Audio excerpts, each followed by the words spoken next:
someone over Oh, there. there's a couple of them.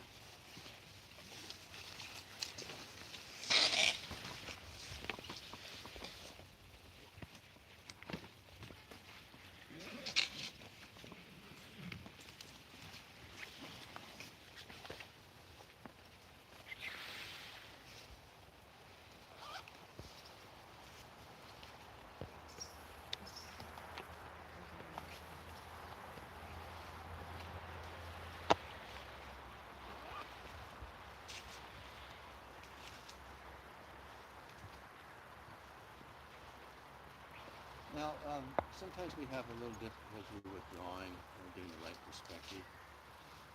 And there's all sorts, if you ever want to have perspective a little bit more, get yourself a very simple book, probably junior high level, because we don't need the real complicated stuff.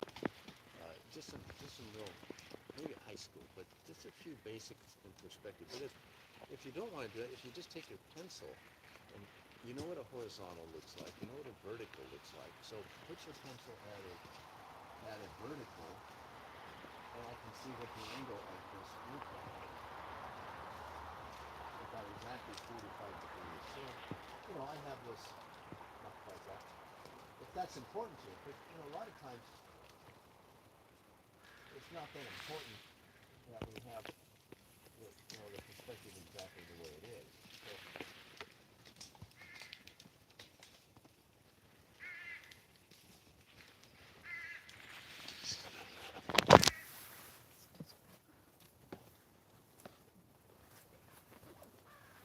So, probably 20 years ago, I was invited to come down to Catalina Island, probably 30 years ago, to join the Plein Air Painters of America, and then they sell their paintings afterwards. And Eric, do you have your little? oh yeah. I can't think of what it was. That's The thing. the thing. Need to get the thing. That's great to have. Oh, the audio thing. That was Diane Clark that suggested that. This little.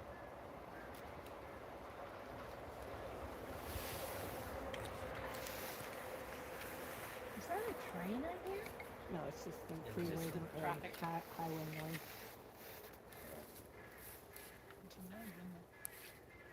So I was invited to go to down there, and I said, well, that's fine, but I said I'm not a plein air painter. I wasn't very interested in it back then. And he said something very interesting. He said, Eric, it doesn't matter. Your paintings look like it. So I was, and I should have asked him why he thought that. I didn't go any further than that, but I thought that was kind of interesting. Okay, here we go. So when you paint in your studio, you're painting from photographs? Mm-hmm. Yeah, I got a photo reference, and then I do my value study, and So how big a screen are you looking at? oh, for my photos, Yeah. I just print them off on the computer. Just what is that, 8.5 by 11 piece of paper. They're pretty poor reproductions, but I don't need something fancy.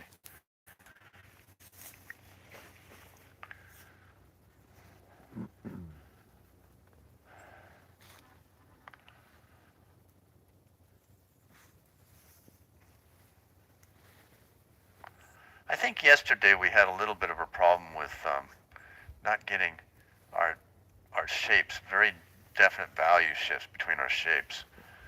So let's try to focus on that a little bit.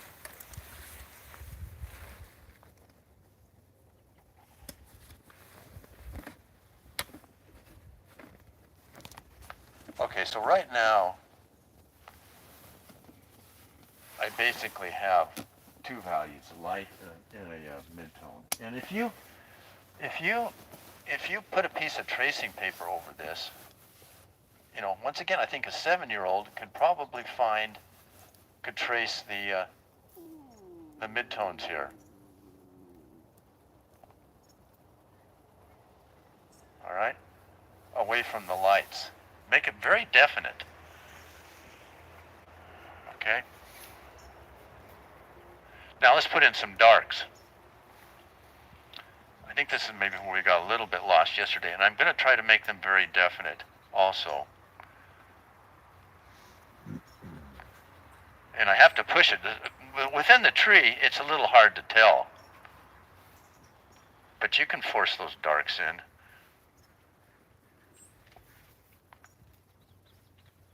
Okay, so there we have, see, we have a separation from our dark to our midtones. Dark to our midtones. It's so easy to get wrapped up in the subject to object. Do you guys hear an echo of me? Yeah. No. Huh, I seem like it's bouncing off the wall over here. It's so easy to get wrapped up into the object that we forget to construct this into very simple shapes with definite value shifts.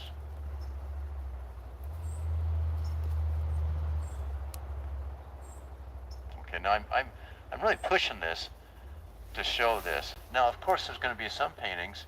I guess it was kind of illustrated yesterday, accidentally, but sometimes I just kind of did that to my painting, anyways. But that'll so the value shifts will be more narrow. But in general, I mean, even if you're working on a very narrow value range all around your midtones, you still want a dark midtone, a midtone, and a light midtone. You want to separate them out very clearly. That would be for a dusk situation, or for snowy situation, or a foggy situation. But you still need to separate them out. Now I have a little bit of a problem with this. I've got a awkward shape over here. But I like the idea of this house being here, but we don't want it to be too strong. It's not an interesting shape. We've got a square right here, and we also have a triangle on top of another square right here. And this is not the main idea. This is the main idea of the painting.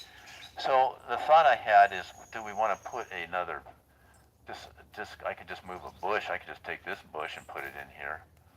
Or we can kind of leave that, but maybe there's something we can do. Let's take this rhododendron. You can do that. Now, once in a while, you're in a situation where let's put that rhododendron right there like that. So that breaks that shape up. You still have that building. But let's say you're in a situation where this is a commission, and they say, I want this church, but it's really important to me that we have this building right here to our left in there. And it's an awkward shape there, because as I mentioned, you've got squares, and you've got the triangle, the top part right up in here, and they got the square of the building here. So the way you can get around it, does anybody remember in the Zoom classes a way you can get around it by putting that in there without putting the bush there? There's a way of doing that.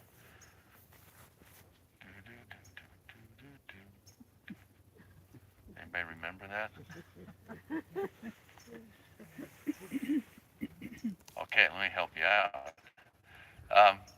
You do it, but you use soft edges. You just kind of let it bleed out, and that's the way I can kind of get around some awkward shapes that I don't want to change them or put something in front of them, but I don't want them to stick out.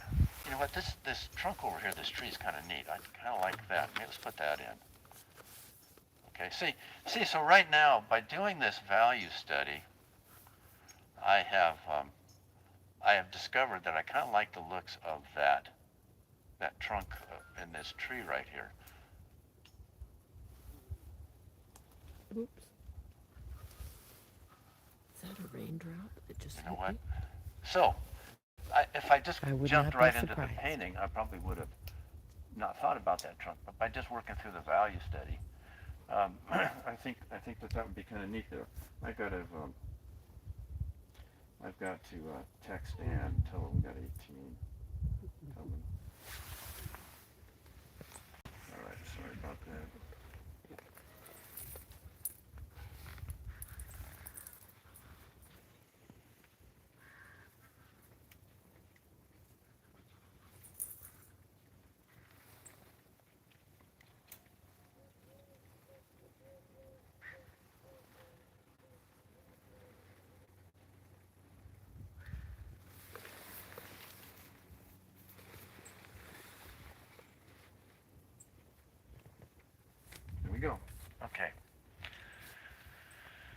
All right.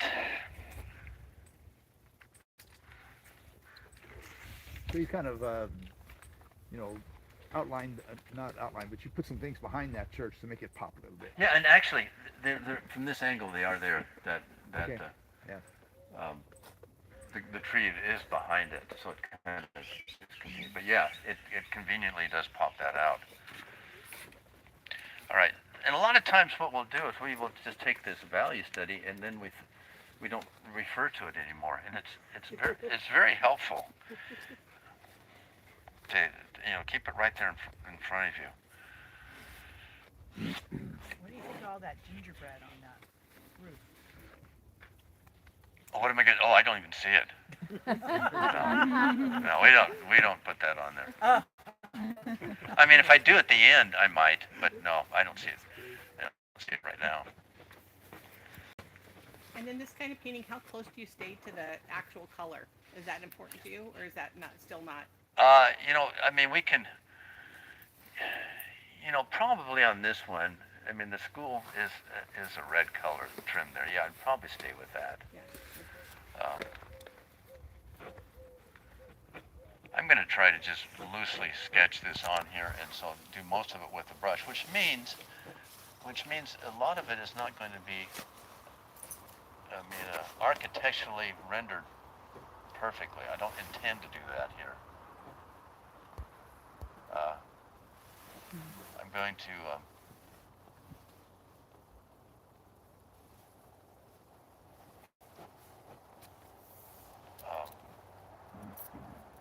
right there.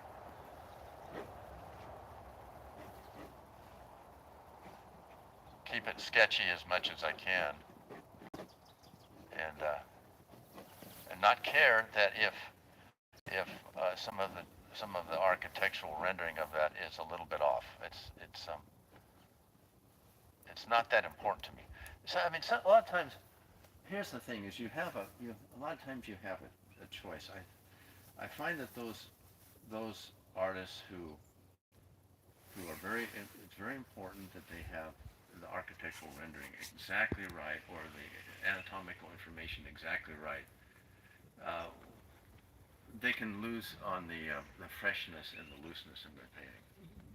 Okay, and I find that those who want to just sketch and keep it loose can kind of end up losing on the anatomical accuracy.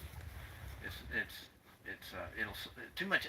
Let me say it another way. Too much anatomical accuracy will slow you down, and you'll lose the expression in your painting. So I like to err more on the side of expression and keeping it fresh than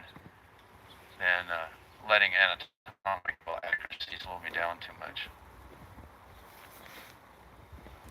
And as many of you have heard me say so many times, Irv Shapiro back at the Academy used to say a slightly false statement yet fresh is much better than a tiresomely truthful one.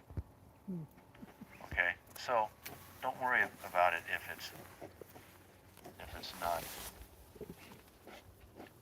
exactly perfect. But what is important, though, is this concept of keeping your values limited. In this particular assignment or exercise, we have 3 values, and keep your colors fresh and keep your shapes interesting. That's it. That's all it is.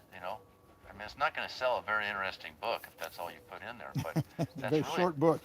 What's that? Very short book. A very short book, yeah. So you got to keep adding other stuff in there, but that's all it is. Painting is easy to explain, really, but it's not easy to do, as you know. Eric, I have a question. Yeah. About your value study. If in looking at the value study, on each side of your area of dominance, to me, I see you've already made a decision to darken those 2 areas to draw more importance to your area of dominance. Is that something that you did there because I don't see it here. Oh, it's being so dark? Yeah, I made it darker right up in here, didn't I? In other words, that tree back there is not as dark as the shadow over here. Which will pull our eye. Right. I think that's what I was thinking there. Yeah. I mean, it does, and it Yeah. already does in the value study. It's already doing it. Yeah. Yeah. I mean, that's just a choice that you make. There's no absolute. So you can stay with the lighter value of the tree, but just the drawing of the building there is going to pull your eye there too. And also sometimes, many times I will. This is not a blueprint. It's a guide, and I might come in here and go, oh, I do like that lighter green there, and I'll go with that and deviate from that a little bit. So we want to have the door open to freedom too, of expression. So we can deviate from the value study. That's what Irv used to say. It's not a blueprint. It's a guide. Whoops.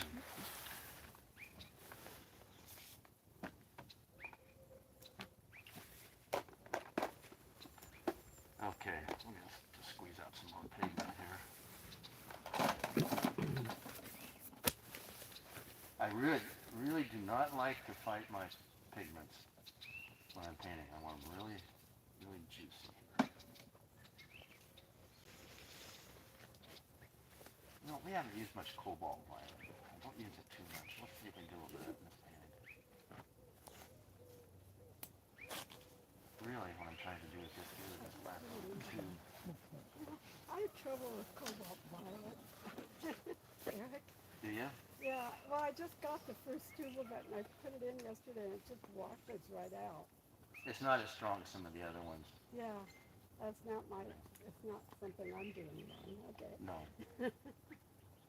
All right. Any other questions? If you can't get the sommelier, what other brand do you like? There's a lot of good brands. Any of the professional brands. Okay. The ones that have the honey base in them, like Graham and Sommelier, supposedly they last a little longer, stay moist a little bit longer. But I think that if I get a hold of these, this is what I'm kind of looking at now. These larger tubes from Winsor Newton. Winsor Newton's a good brand, but it's more economical if you get a bigger. Right. The thing is, stay away from. I mean, I wouldn't hesitate to use Holbein, Dan Smith. They're all good. Graham's good, but stay away from the student grade because they don't have much pigment in them. And I don't care too much for the larger tubes of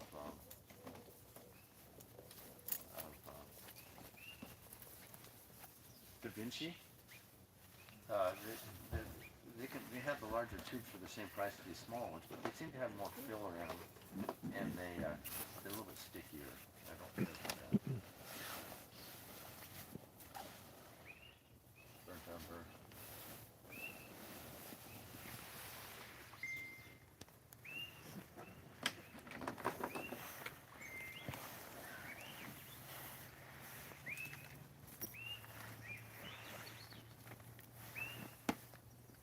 Okay, where's my ultramarine blue? Cobalt blue.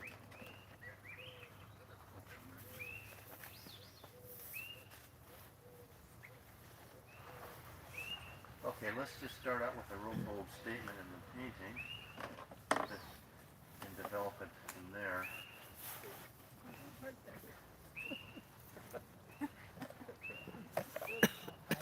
Somebody's parking in front of your church. I'm good still.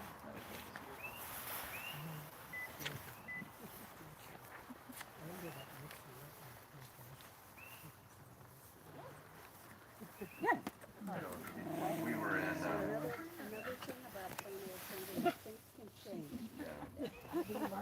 We were painting in Spain, and maybe one of you guys were there. A utility truck came right up and parked right in front of me.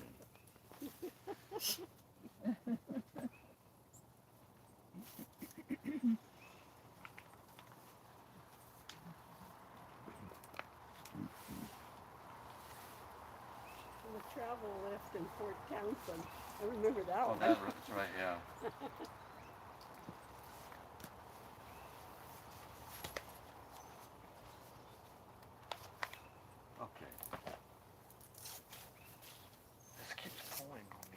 snagging on something. Okay. Should do that.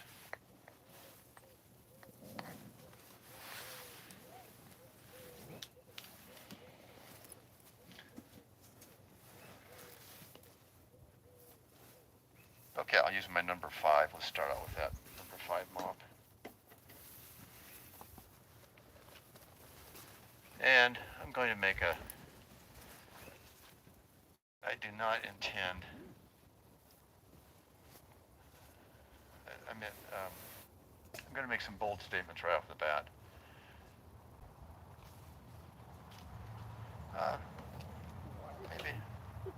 Maybe we'll use I'll draw with my number 10, my number 12. Let's try this.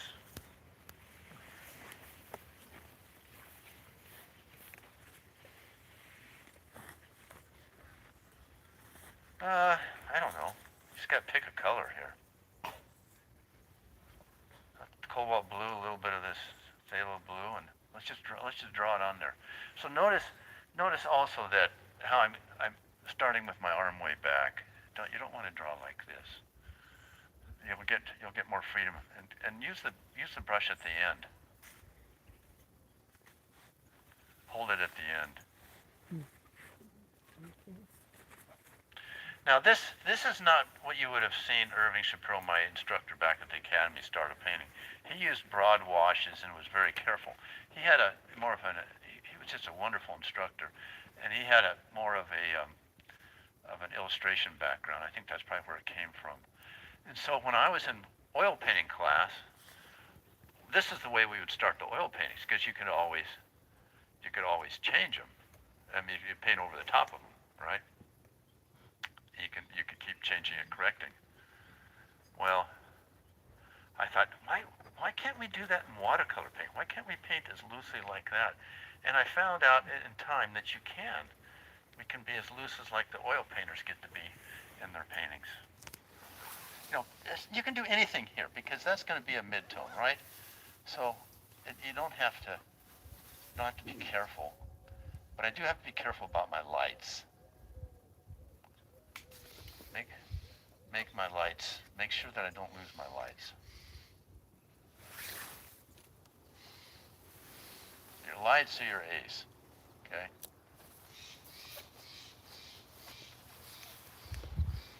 I think some of you guys lost your lights yesterday. I always want to cover up the white. Yeah, I can't see the yeah. reason. The problem, I mean, you can, but you just have to be a little bit careful, because if you cover up the white of the paper, when you cover it up with color, you're dropping the value down. Right.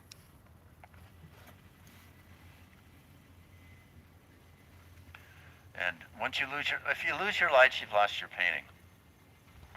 Now, and if you're painting from life, learn to squint. And if you squint down, you will see that white of the building is actually a darker value than the sky.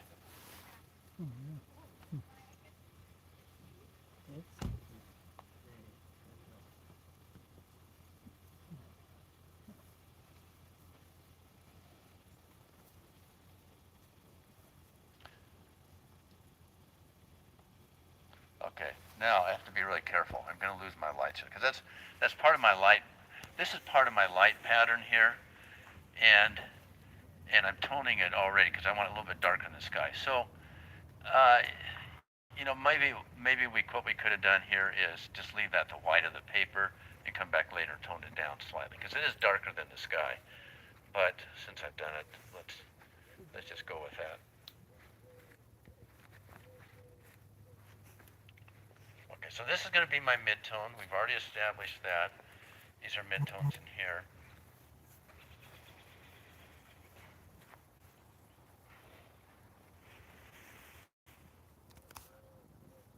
I got to get a bigger brush. Use the biggest brush possible for as long as possible. I'm going to get my number 8 here. Okay.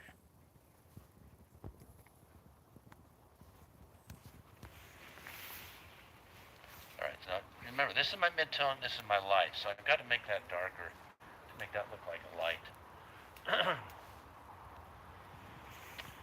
Got some sort of green there.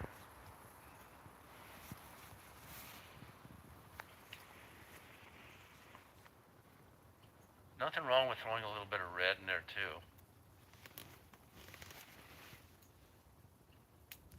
Okay.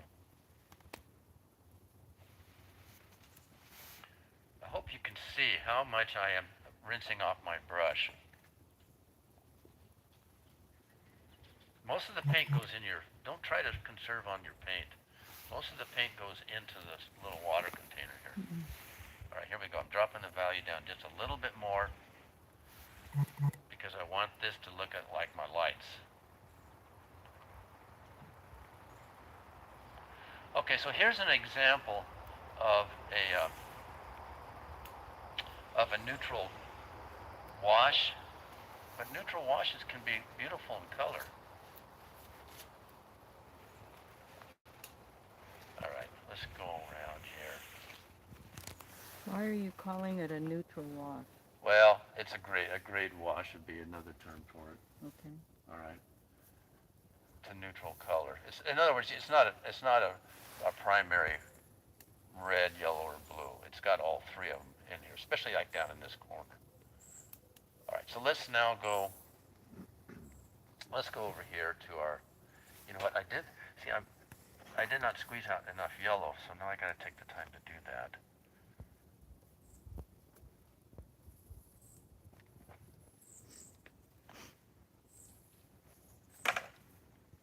All right, maybe I'll switch now over. Oh, let's go over here. Which yellow is it, Aaron? It's a primary yellow, cad yellow light.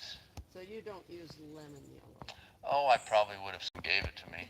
You know, you just got. But I don't use like a cad yellow, medium or dark. It's more on the cool side, like a cad yellow light or a cad or a yellow lemon. That would be fine. Let's see here.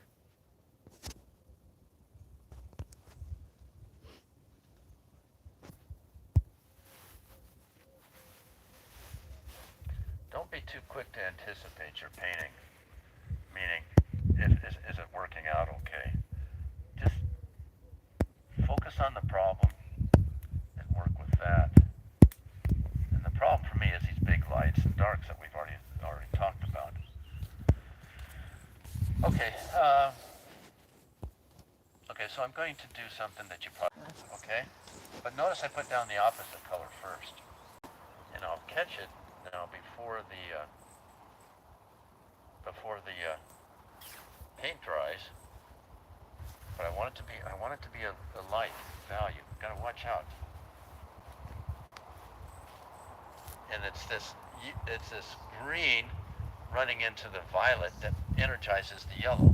This is what makes that green grass look neat. Is I've got the opposite color underneath it, running. Setting up a base for that. So many times my students have said, I hate to do green. Green is so awful. It just doesn't work out. And it's because that's all they're putting in the greens. It's just green. You got to put other colors in there. All right. So now I'm actually coming. Oops, we want that a little bit darker red, or a little more on the red side. Which red? Well, I've got some lizard crimson, a little bit of cat red light.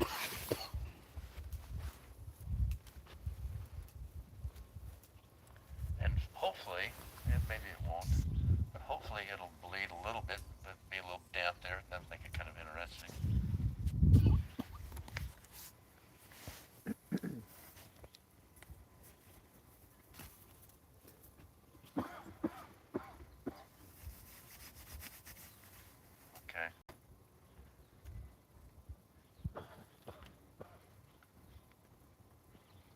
Throw a little bit of blue in that red, so it's just not a solid.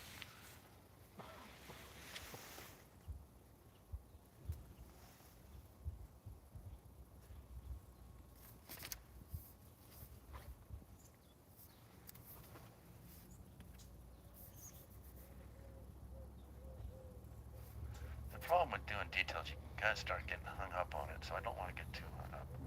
And so let's move over to another part of the painting here pretty soon.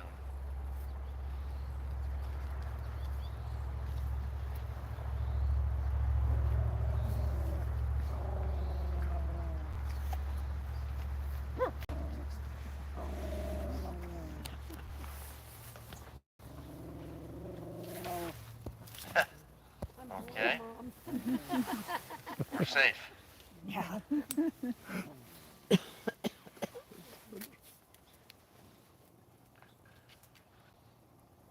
Okay, so here we have a purplish roof, but why not throw a little bit of orange into it?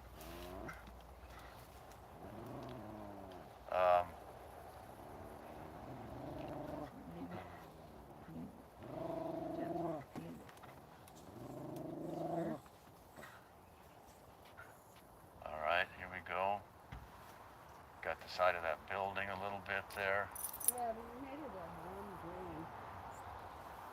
We're gonna Go. fix that. All right, now let's come in with some of our deeper darks right in around here.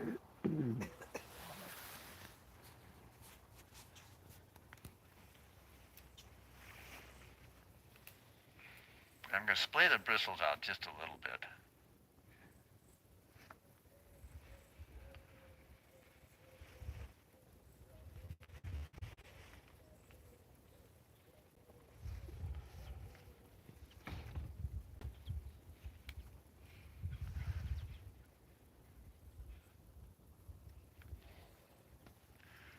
We need to get our darks in here pretty soon, though. We don't have the real rich darks.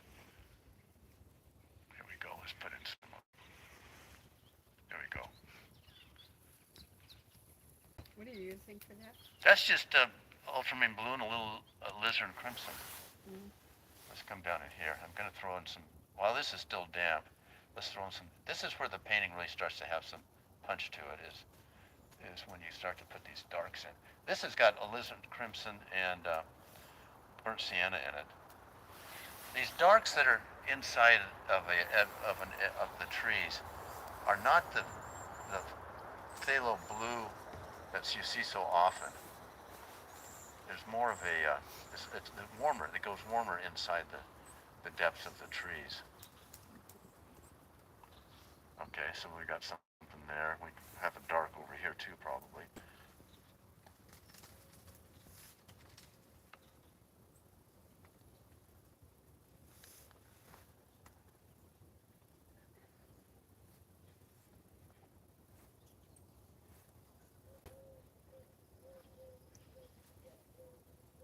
And I have a mid-tone right in here. That's why I'm kind of waiting to come in with that a little bit later, so I don't lose that. Don't lose it into the darks there.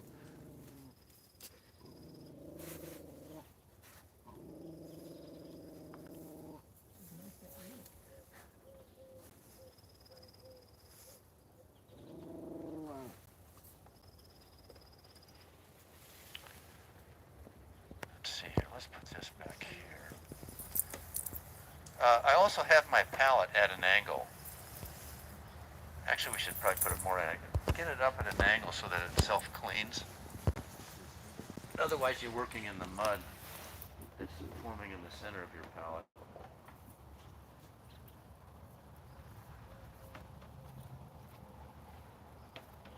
That forces the colors to run down. Clean. Keeps it clean in your mixing area.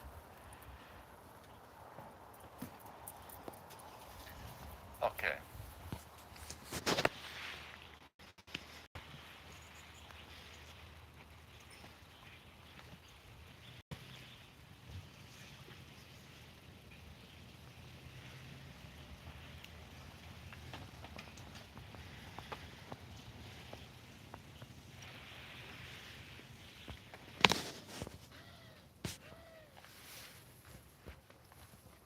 So every once in a while you have somebody ask you, how long does it take you to do a painting? So there's all sorts of answers on that, but I think the best one is just the classical one. It takes me, 45 minutes to an hour plus 40 years of painting. I think that's the best answer, because you try to explain it any other way and I just don't quite get it. I mean, you can say, well, how long does it take to do brain surgery? You know, doesn't take probably, you know. Eric, what did you use your palette knife for? Yeah, okay. I scraped that out right there. Right here. Some of these branches. Scraped out. Do you see that?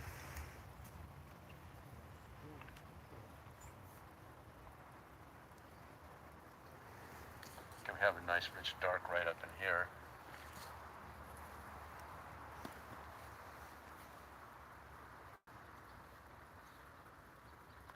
Bringing out that part of the painting.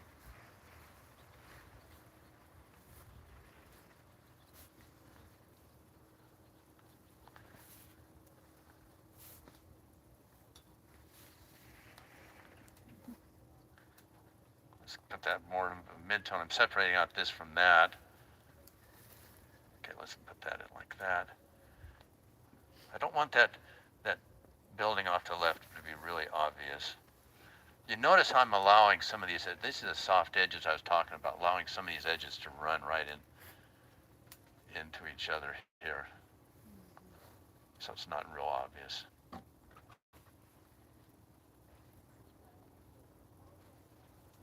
Okay, here's this.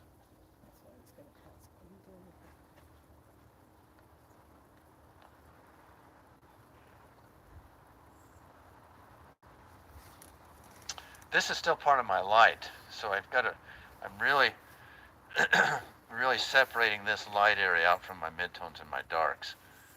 And I have to do, the way I do that is I make my midtones and my darks darker in here to force that feeling. And, you know, I didn't really follow my suggestion that I told you first off, and that is that probably best to leave your lights the white of the paper. That might have been a good choice on this one, just for illustration purposes, to keep your lights clean. But somehow I felt to get that in there right at the bat, off the bat. So your lights.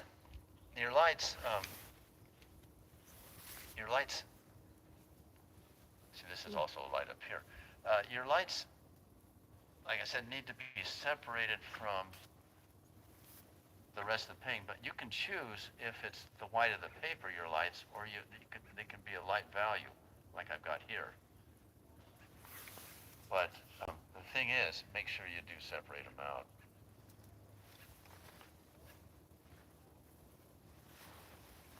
And I think make for this class, for this illustration, make your darks a definite jump from your midtones. I think I said yesterday that I found that there are times I can allow my darks. There's a deer over there. I can allow there's times I can allow my darks to. You're gonna put that deer in? No. Too late. There are times I can allow my darks and my midtones to kind of run together, but you have to be a little bit careful on that. And I think some of you did that yesterday, and you kind of lost the painting when you did that. So let's, for this, try to focus on keeping them a little bit separate.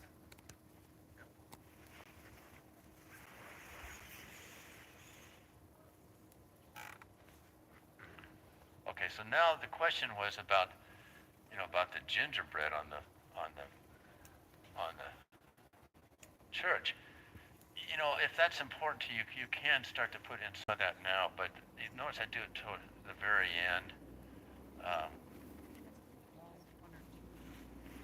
Well, not necessarily dry, because it could become too harsh on there. But it also can become a distraction really fast. You have to be careful about that.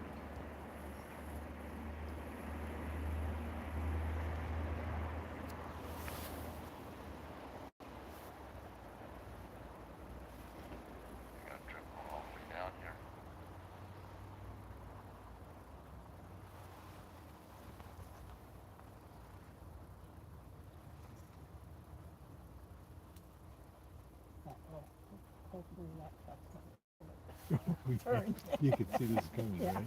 After his statement. I'm going to earlier. leave these Yeah. little speckles of white that are in here. I think they kind of add a nice little speckle to the painting, so we're going to leave those in there. And just wrap this up. The color in the sky usually is just something that's, I find that's down below, and I just pop it up into the sky. Because those colors reflect into the sky anyways. All right. Let's see what we have if we put a mat on it. Look at it in the mirror.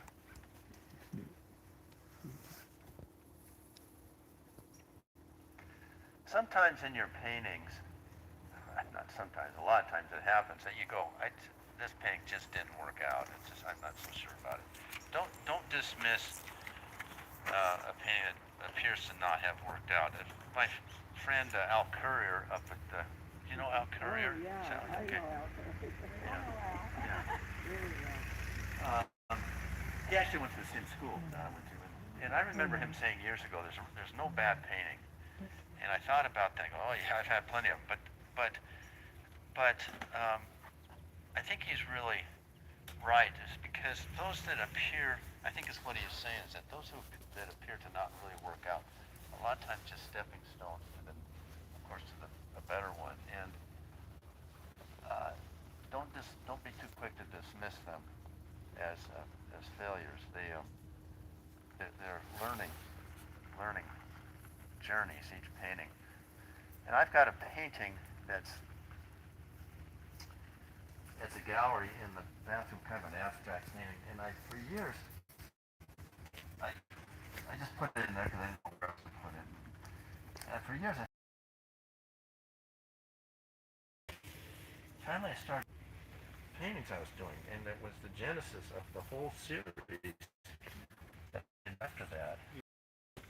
And I couldn't see it at the time. I didn't know what was going on, why I was even doing that kind of painting.